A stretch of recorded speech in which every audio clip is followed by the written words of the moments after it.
My name is Nadia Calloway. I'm 34 years old. On the 23rd of December, 2023, at 6:47 in the evening, my father stood up from the head of the dining room table in the house I grew up in, tapped his crystal wine glass with a butter knife, and announced to 11 people that I was no longer his daughter. He didn't yell. He didn't lose his composure. He was very calm about it, the way only truly cold people can be calm about things that should require heat. He said, and I remember every single word because I have played it back more times than I can count. I want to take a moment to be honest with this family. Nadia has chosen a path that embarrasses us. A 34-year-old woman with a college degree, teaching grade school children for $41,000 a year. We've tried to guide her. We've offered her opportunities. She has refused every one of them. So effective today, we are formally removing her from our estate plan. She has made her choices. We've made ours. The table went silent. My Aunt Patricia's fork stopped halfway to her mouth. My brother Derek looked at his wineglass. My mother dabbed her lips with a linen napkin and said nothing, which meant she agreed with every word he'd said. I didn't cry. I didn't scream. I didn't push back from the table or throw my glass or raise my voice. I just sat very still, the way I had spent a lifetime learning to sit still in that house, and I looked at my father across the length of the table, and I thought about the wire transfer confirmation sitting in my email inbox, the one from 3 months earlier, the one showing that Frank and Pamela Calloway had just invested $300,000 into my company. They didn't know that yet. This is that story. To understand what happened that December night, you need to understand the Calloway family. And to understand the Calloway family, you need to understand Cherry Hills Village, Colorado, one of the wealthiest zip codes in the entire Denver metro area. My parents bought their house there in 1996, the year I was 7 years old.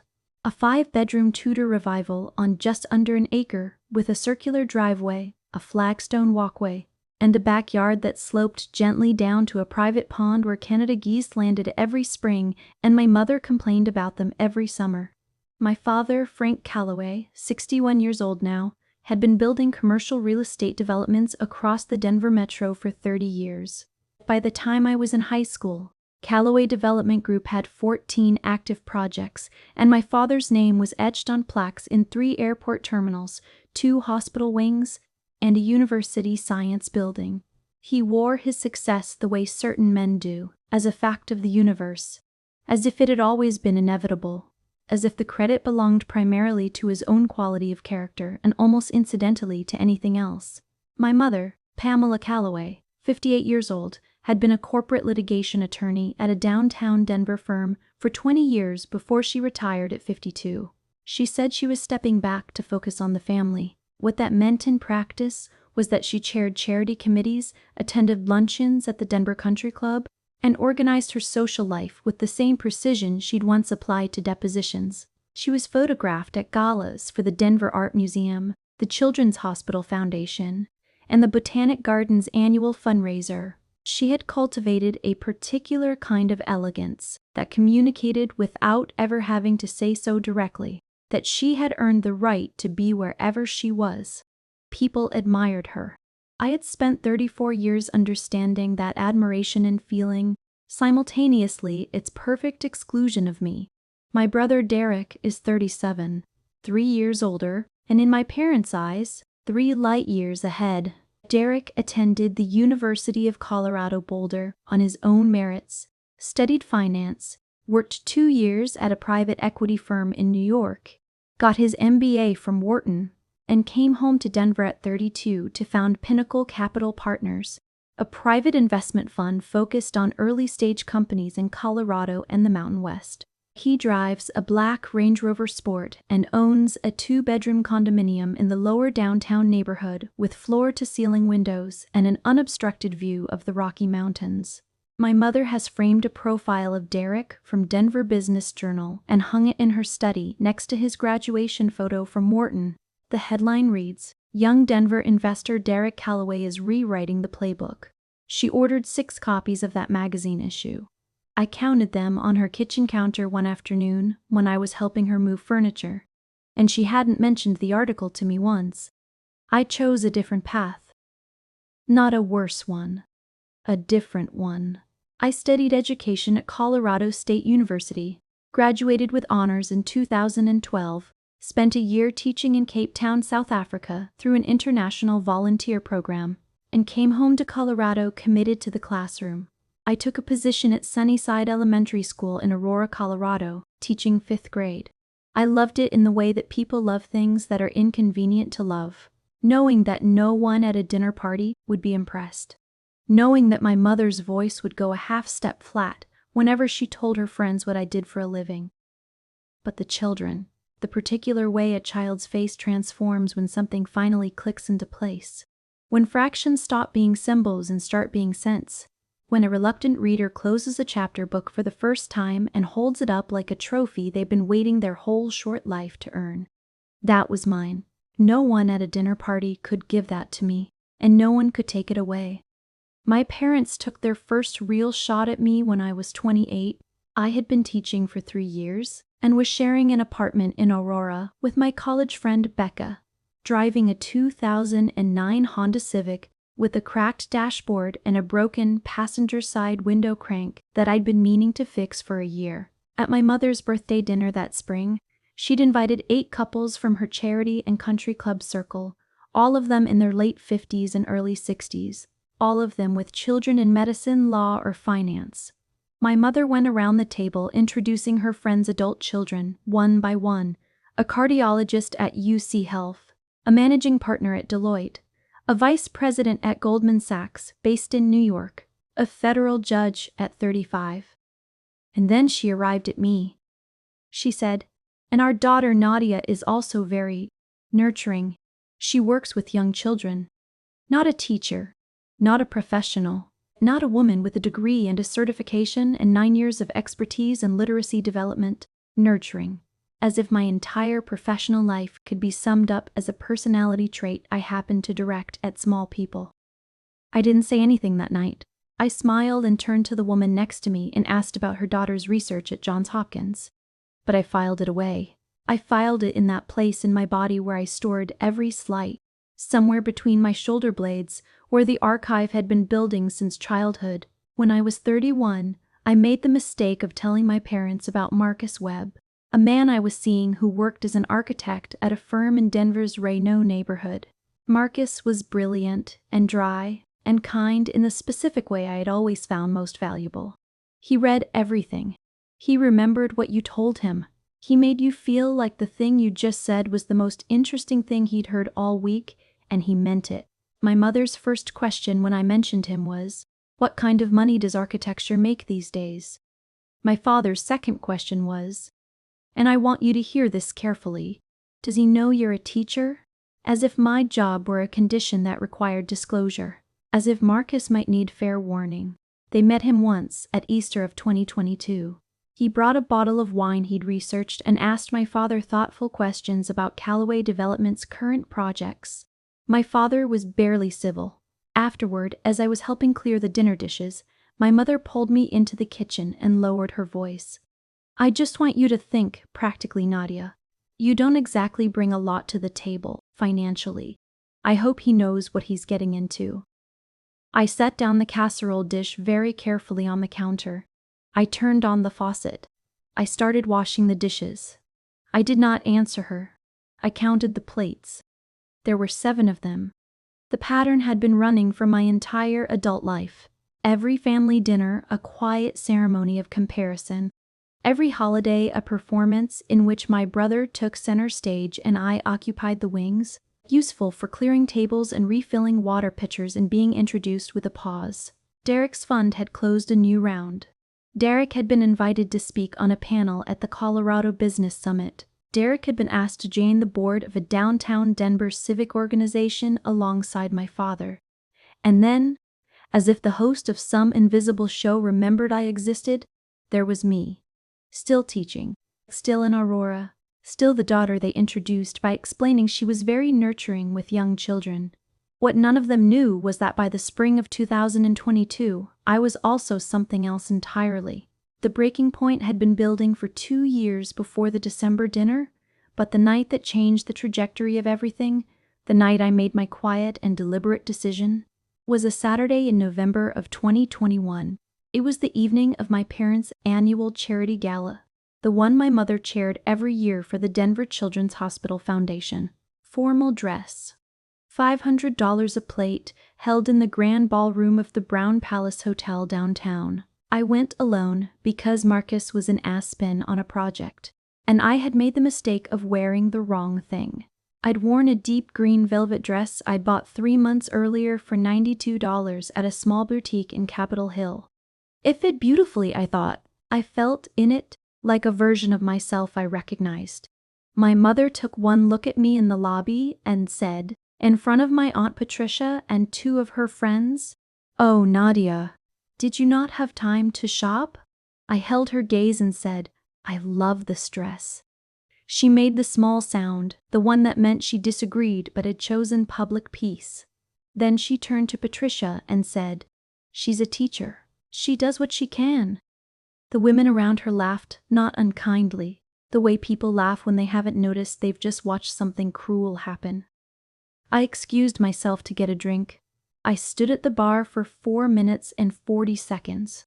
I know because I counted the seconds by the pulse in my jaw. When I came back, my father was at the center of a group of men, telling them about Derek's latest fundraise, $22 million in new capital.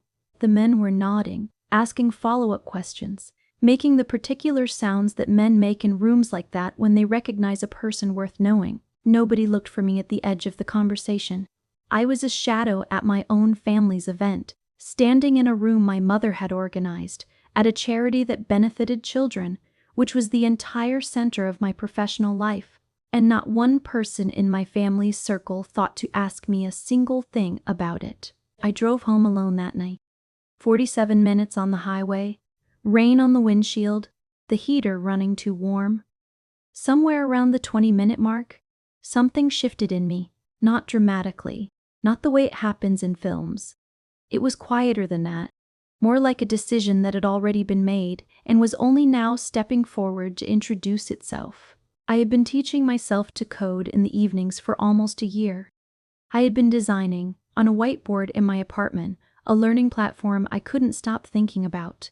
An adaptive reading tool for early elementary students that would adjust difficulty in real time based on how the child was actually reading, not just their test scores or their grade level, but their live behavior in the moment, their pause points, the places they backtracked, the speed at which they moved through different sentence structures, the behavioral signature of a child who understood versus a child who was performing understanding. Teachers couldn't see that data anywhere. There was no tool that surfaced it in real time. I knew that because I was one of the teachers who needed it and had spent years looking for it and coming up empty. I had thought about building it, sketched it, shelved it, returned to it late at night, shelved it again, because I didn't believe, not quite, that I was the kind of person who built things like that. That night on the highway, I stopped not believing. I pulled off the exit, sat in my car in the parking lot of a Walgreens at 11:23 at night, opened my phone, and drafted a single note to myself. It said, "Build it. Don't tell anyone, don't ask for permission, just build it." I drove home. I made tea. I sat down at my kitchen table, opened my laptop, and began. 2 weeks after that charity gala, I registered Westridge Education Group LLC in the state of Colorado. Filing date, December 14th, 2021. The registered agent was my attorney, a sharp and discreet woman named Vanessa Torres from a small business law practice in the Highlands neighborhood of Denver. I paid the filing fee and the first year of registered agent service from my savings account, $438 total. Vanessa had one instruction from me. My name was not to appear in any public-facing materials for the time being. The company would exist. I would own it. But the world would see the brand name only, Luminary Learning Technologies, not the woman behind it. Not yet. The December disowning, 2 years later, was simply the culmination. It was my father saying out loud to an audience the thing he had been saying with his eyes for a decade. And as I drove home from Cherry Hills Village on that 23rd of December, the night I had decided would be the last Christmas dinner I attended as someone's disappointing daughter, I was not sad in the way they might have hoped. I was thinking about the product roadmap on the whiteboard in my home office, about the 37 school district partnerships we had already signed, about the Series A investment round my company had closed 2 months earlier, about the wire transfer confirmation sitting in my email inbox. Subject line: Investor Contribution Confirmation. Westridge Education Group LLC. Amount: $300,000. Authorized by Frank T. Callaway. He had no idea. I built Luminary Learning Technologies the way I taught reading, one word at a time, one word at a time, one day at a time, without rushing the process or skipping ahead because I was impatient for the ending. The first version of the platform, what we called the beta prototype, took 8 months to build. I was teaching full-time at Sunnyside Elementary the entire time.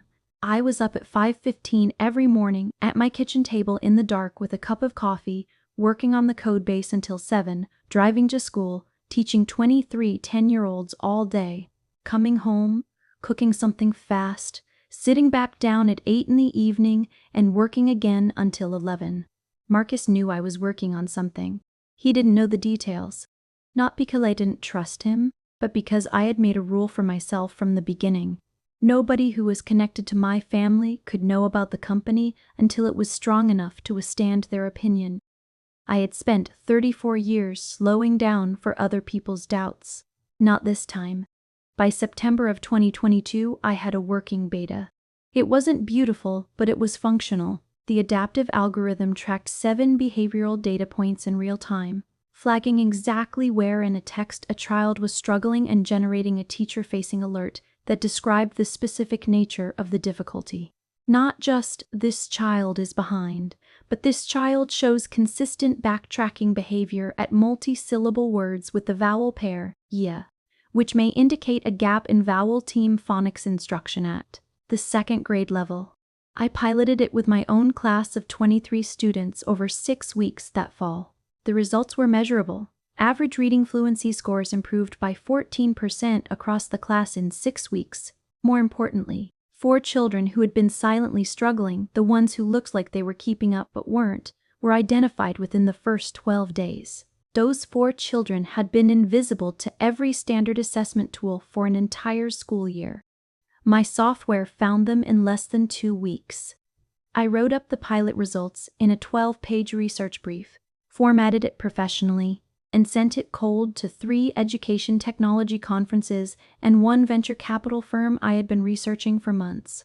The firm was called Cascade Ventures, based out of Boulder, Colorado, specializing in early-stage education and health technology. Their founder and managing partner was a woman named Dr. Motter. Rachel Morrow, who held a doctoral degree in cognitive science from Stanford and had started 3 EdTech companies before moving to the investment side. I had read everything she had ever published. I didn't know if she would respond. She responded on a Thursday morning at 6:52. Her email was 4 lines long. It said, "Ms. Callaway, your pilot data is remarkable. The behavioral reading metrics are unlike anything I've encountered at this stage. Can we meet next week?" I read that email 4 times before I stood up from my kitchen table. Then I went to school and taught reading comprehension to 23 10-year-olds who had no idea their teacher had just received the first external validation of the thing she had been building. Alone in the dark for 8 months. The meeting with Dr. Morrow was on a Tuesday afternoon in October of 2022 at Boxcar Coffee in Boulder. I drove up the night before and paid $49 for a motel room off the highway because I didn't want to be tired. Dr.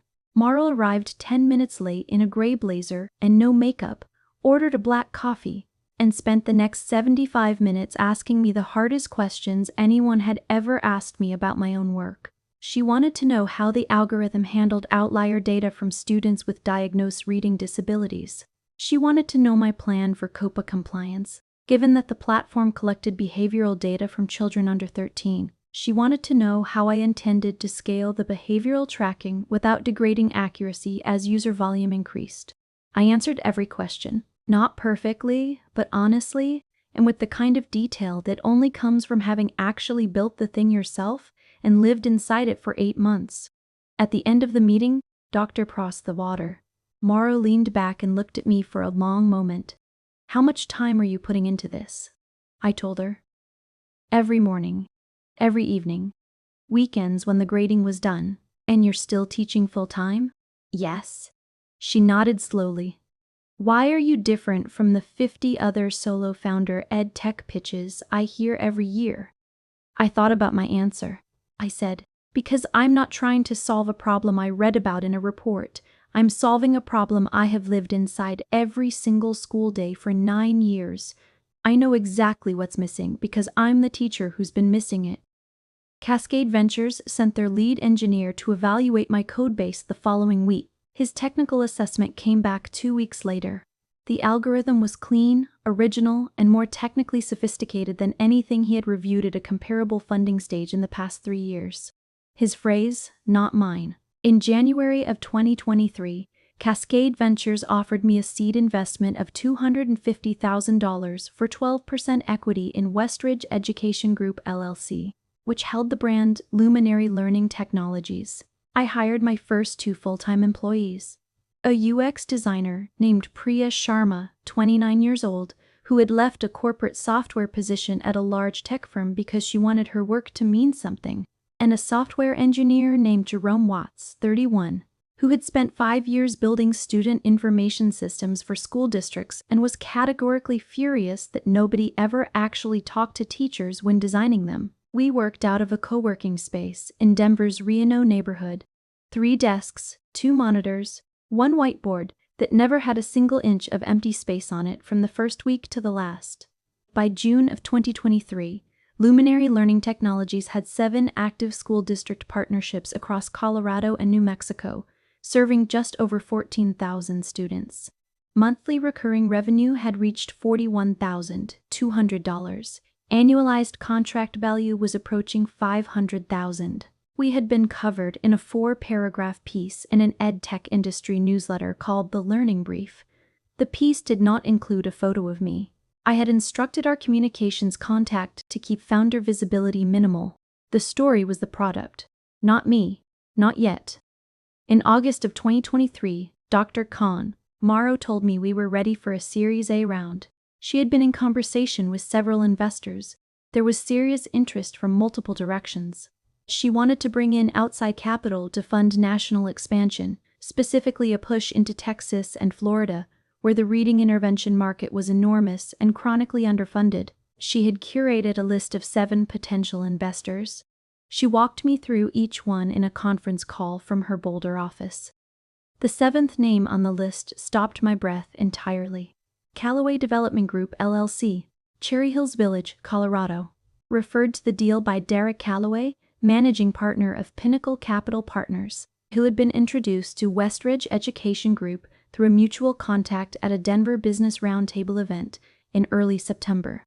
I read that line 3 times. I was sitting alone in the small meeting room of our co-working space, the late afternoon light coming through the west-facing windows at a low golden angle. I thought about every dinner table, every charity gala, every "she does what she can." Every time my father had addressed the room as if I were not in it.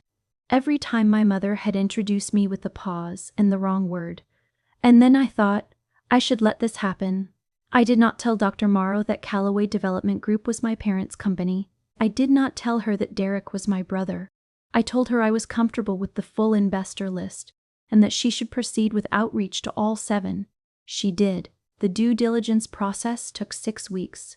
My parents, channeled to Derek's firm, reviewed our financial projections, the pilot data, the school district contracts, the product roadmap, the competitive landscape analysis, and the team bios. All 7 of those team bios used professional titles and educational backgrounds.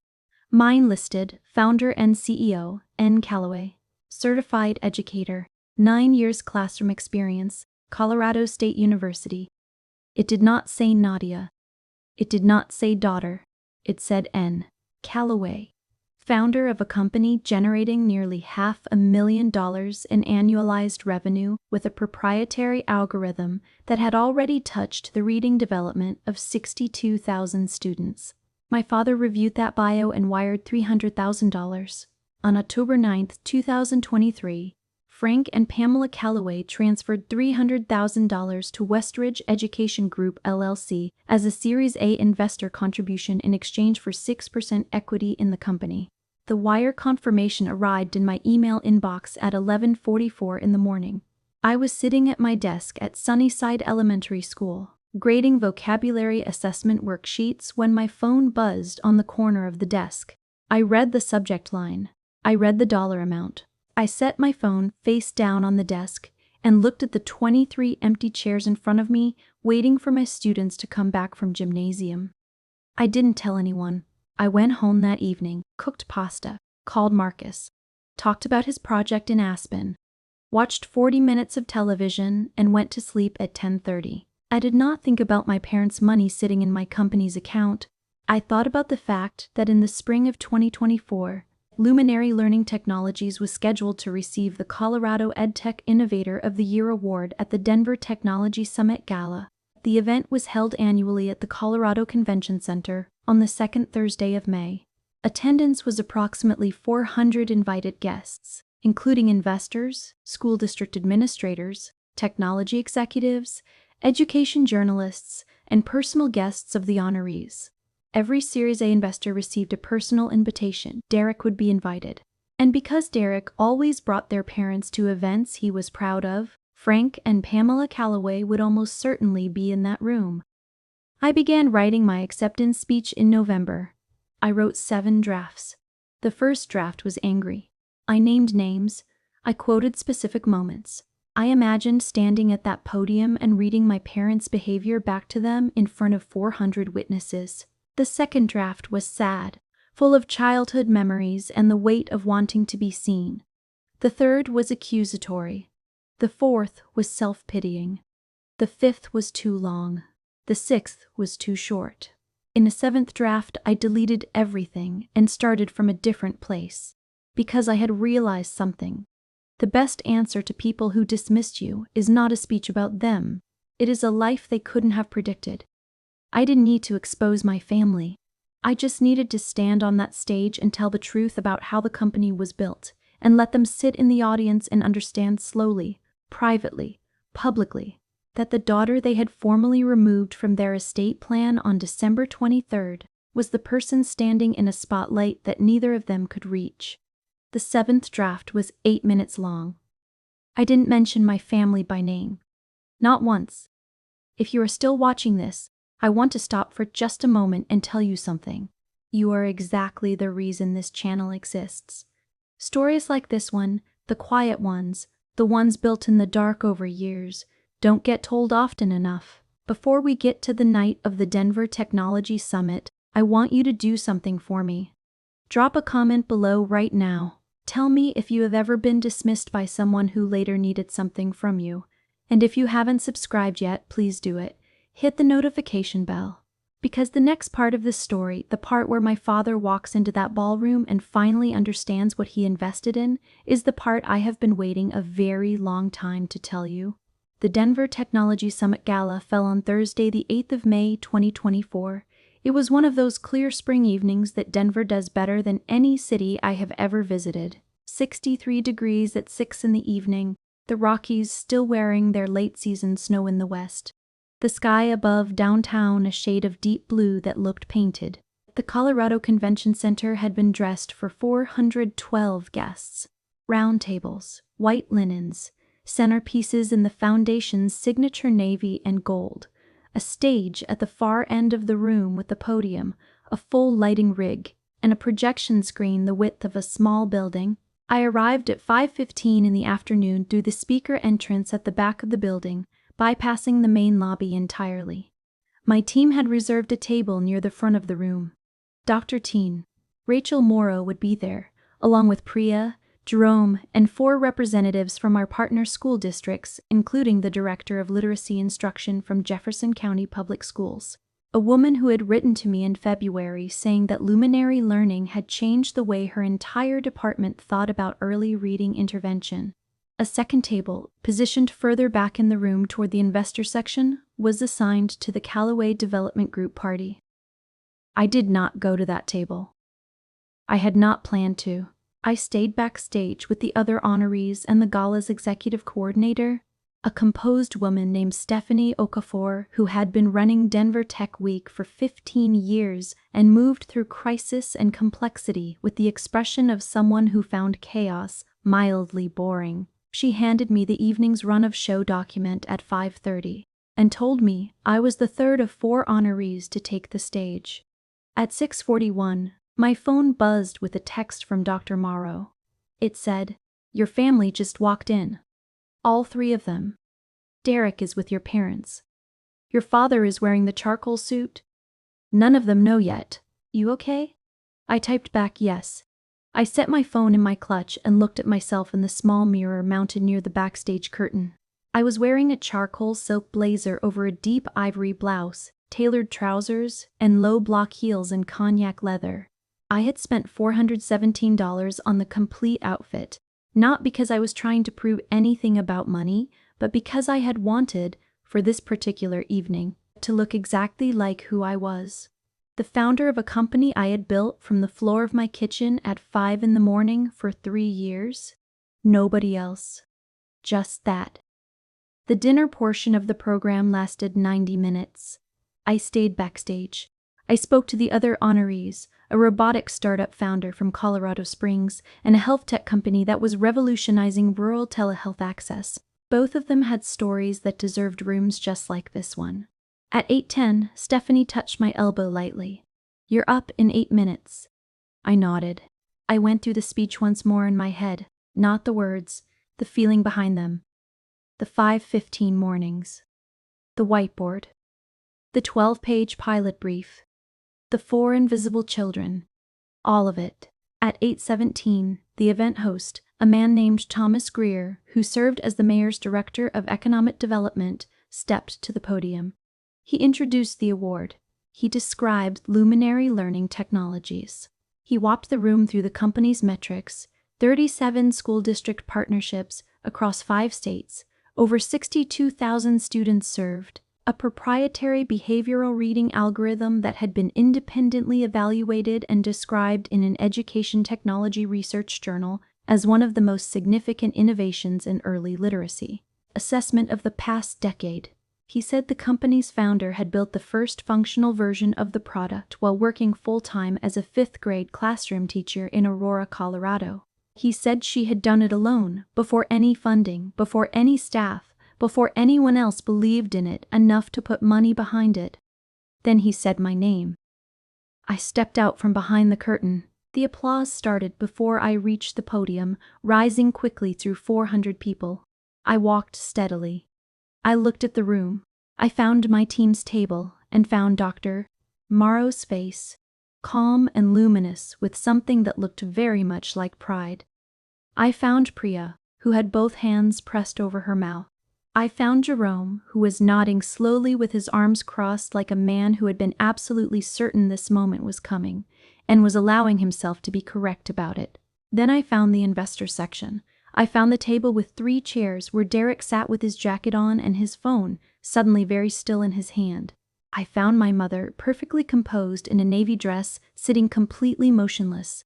And I found my father, Frank Callaway, 61 years old, Cherry Hills Village, Colorado, managing principal of Callaway Development Group, 30 years of commercial real estate, 2 airport terminals, a university science building with his name on it. His face was the color of unbleached paper. For exactly 3 seconds, we looked at each other across the full width of a room containing 400 people who had no idea what was happening between us in that silence. I did not look away first. Then I turned to the room. I set my notes on the podium. I said, "My name is Nadia Callaway. I'm the founder and CEO of Luminary Learning Technologies. And before I say anything else, I want to acknowledge the teachers. The ones who show up every morning at 7:45 with 30 kids and an inadequate budget and outdated tools and still somehow find a way to see every single child in that room. Not just the ones who are obviously struggling. The invisible ones. The ones who look like they're keeping up but aren't. I know what it costs to find those children. I was one of the teachers who spent 9 years looking for a better way to do it. The room applauded. I did not look at my father. I spoke for 7 minutes. I talked about the morning in November of 2021 when I drafted the algorithm concept in a notebook at my kitchen table. I talked about the 5:15 mornings and the 11:23 parking lot and the single note to myself that said, "Build it."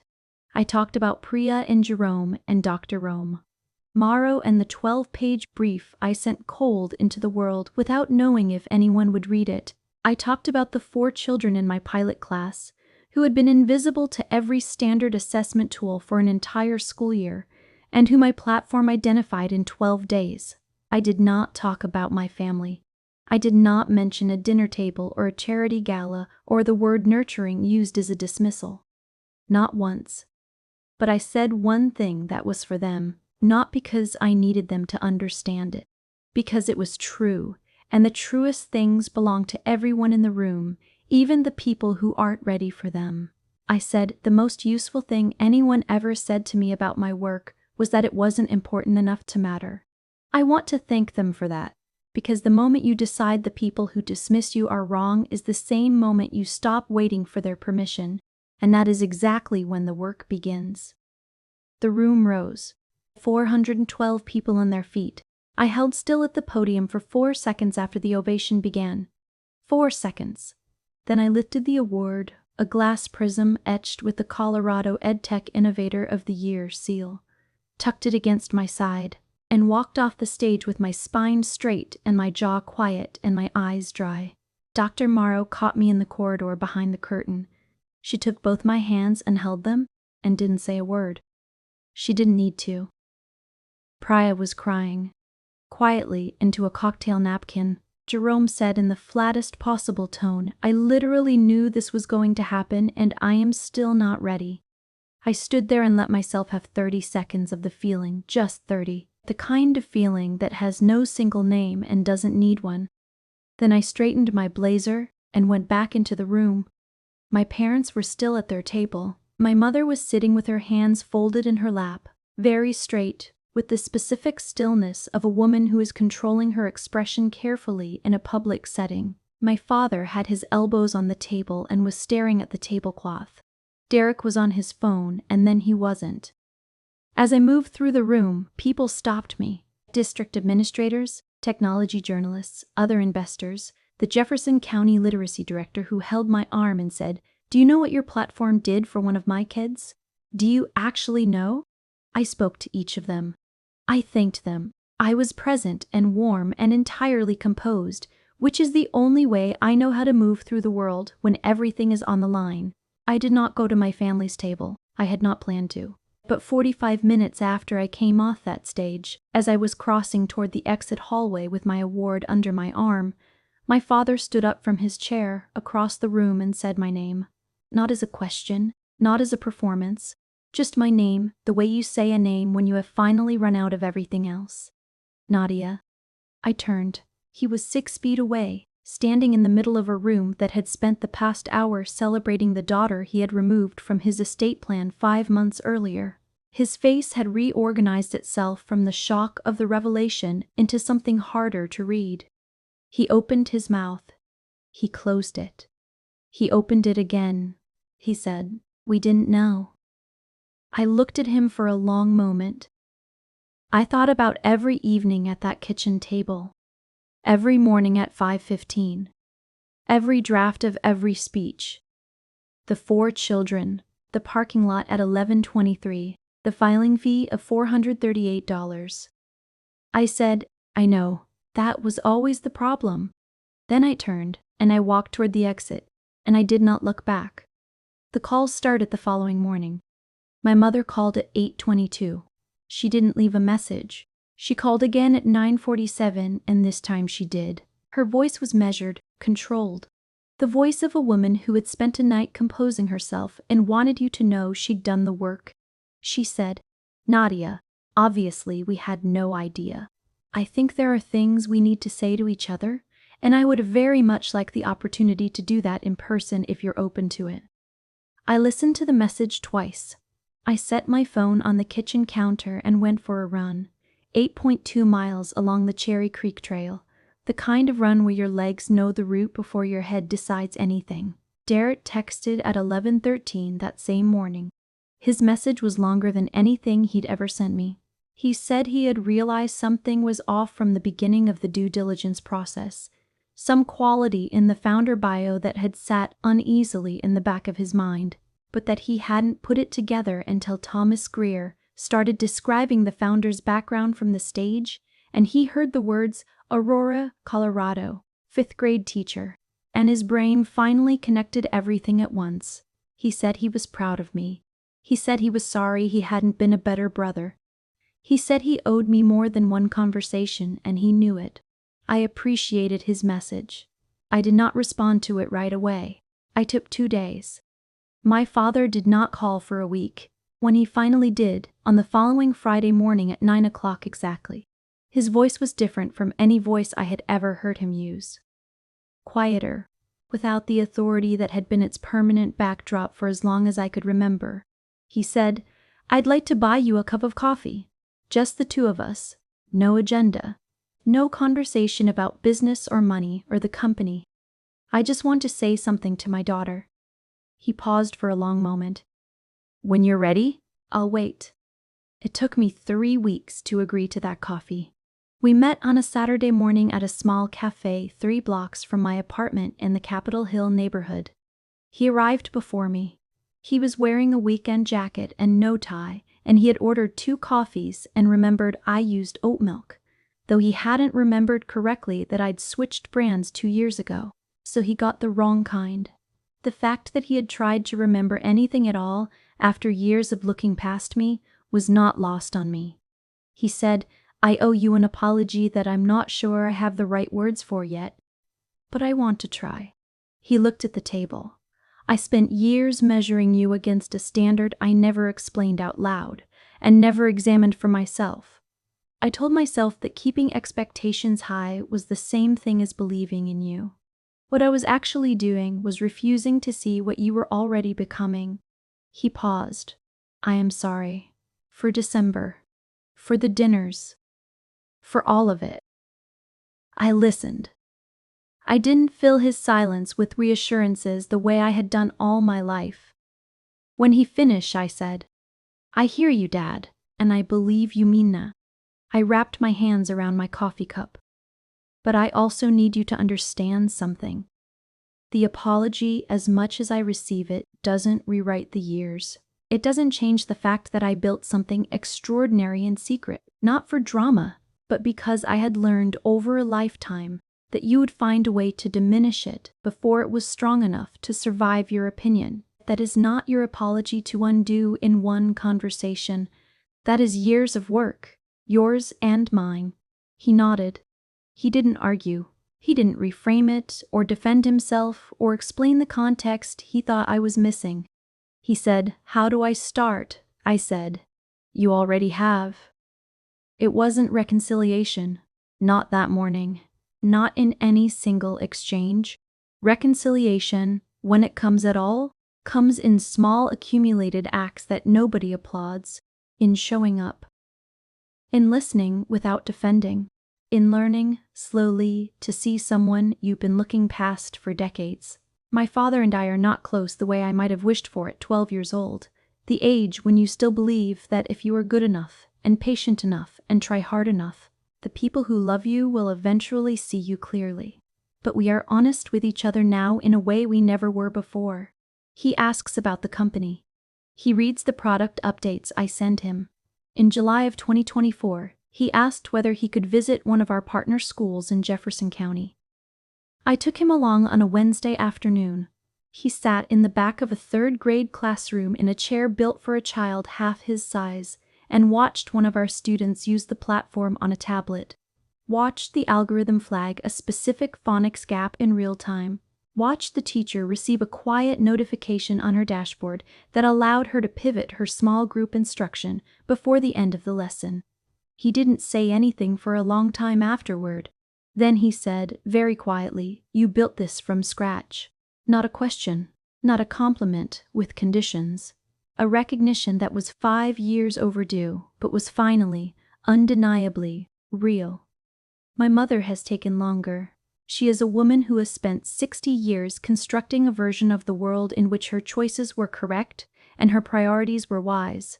And I have become evidence that one of her core choices, the one to dismiss the daughter who didn't fit her vision of success, was deeply and consequentially wrong. That kind of evidence is harder to absorb than any dollar amount. We speak by phone twice a month. The conversations are careful, they are brief. They are occasionally warm in ways that surprise both of us, and occasionally awkward in ways that remind both of us that we are learning each other again from scratch, which at my age and hers is a strange and unexpectedly tender project. Derek and I have had the conversations we should have had 20 years ago. He told me about the pressure he had carried as the designated success, the way it had made him a participant, by silence if not by action, in dynamics he knew were unfair to me. He wasn't asking me to excuse him for that. He was simply telling me the truth about himself, for the first time. Which was more than he had ever managed when we were children sharing a house and competing for a form of attention that should never have been scarce to begin with. Luminary Learning Technologies, as of the 1st of this year, operates in 71 school district partnerships across 5 states. Annual recurring revenue exceeded $3.2 million in our last fiscal year. We are in pre-term sheet conversations for a Series B round that would fund expansion into 8 additional states. I am still in contact with every teacher from my original pilot classroom. One of them, a woman named Carolyn Dietz, who was my closest colleague at Sunnyside Elementary for 6 years, now sits on Luminary Learning's Curriculum Advisory Board. She gets paid for it. She is very good at it. I am not surprised. I no longer teach at Sunnyside Elementary School, but I mentor 2 early career teachers every Wednesday evening through a Colorado Education Foundation program, 1 hour each, unpaid, because teaching was never the problem. Teaching was always the point. The platform exists because teaching taught me what was missing. The people who called it a lesser life were only ever looking at a map they hadn't drawn and couldn't read. Here is what I know now that I could not have told you on the night of December 23rd, when I sat at that table and watched my father disown me in front of 11 people. I know that the people who dismiss you are not your obstacle. They are your mirror. They show you exactly how far the distance is between who they need you to be and who you are already in the process of becoming. The job is not to close that distance for them. The job is to understand the distance, name it clearly, and keep moving. I did not build Luminary Learning Technologies to prove my father wrong. I built it because I saw 23 children every morning who deserved better tools, and I was the person who could see exactly what was missing because I was standing in the gap. The proof was never the point. The work was the point. It always was. Every morning at 5:15, every evening at 8, every draft, every whiteboard, every cold email, every school district that said yes, the work and only the work. If you are watching this and you are the one who has been dismissed, the one whose chosen path is described at dinner tables with a pause and the wrong word, the one standing at the edge of someone else's celebration carrying the weight of not being seen, I want to tell you something I needed to hear for a long time and didn't have anyone to say it to me. You do not need their belief to begin. You only need your own. Start small. Start without the right resources or the right credentials or the right family in your corner. Start in the dark at 5 in the morning with a cup of coffee and a whiteboard and a problem you know better than anyone else in the room. Start without permission. Start before you're ready. Let the work become the answer to every question they never thought to ask you. The loudest comebacks are built in silence, every single time. I want to ask you one thing before you go. Have you ever been told that your version of success was not the right kind? That the path you chose didn't count? And did you keep going anyway? Tell me in the comments below. I want to know your story. To every single person who watched this all the way to the end, I want to say something I mean completely. Thank you. Thank you for choosing to spend your time here. You could have been anywhere, and you were here, listening to a story about what it costs to build something when no one is looking and what it means when the world finally turns around. This channel exists because of you, because of the belief that the stories that get built in silence deserve a room of their own. If this reached you today, in whatever season of your life you are in, I hope you carry something forward from it. Follow this channel. Share this video with someone who needs it, someone who is building something that no one around them believes in yet, and come back next week. There is always another story, and every single one of them was built exactly the way this one was. Quietly, deliberately, and in full knowledge that the work would eventually speak for itself. Always.